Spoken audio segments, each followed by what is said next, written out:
Saya nak kongsi satu testimoni yang mana dia accident dan dia recovery dengan cepat dalam masa sebulan. Dan apa yang isu dia adalah masa dia accident tu, lepas tu dia tahan sakit saja, dapat ubat tahan sakit, so dia nak speed up recovery.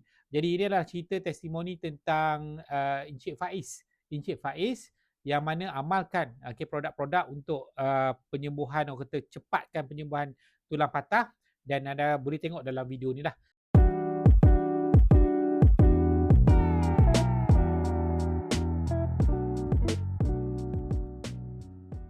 Okay, jadi kalau anda first time, saya nak minta anda untuk klik butang subscribe dan komen saya dah subscribe.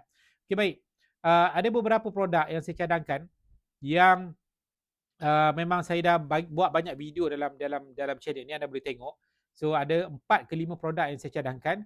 Cuma saya cuma dalam video ni saya nak tunjuk apa yang berlaku bila kita amalkan produk-produk yang diserap dengan baik. Ingat kalau apa-apa suplemen kan, dia memang tak ada sangat kajian untuk penyerapan.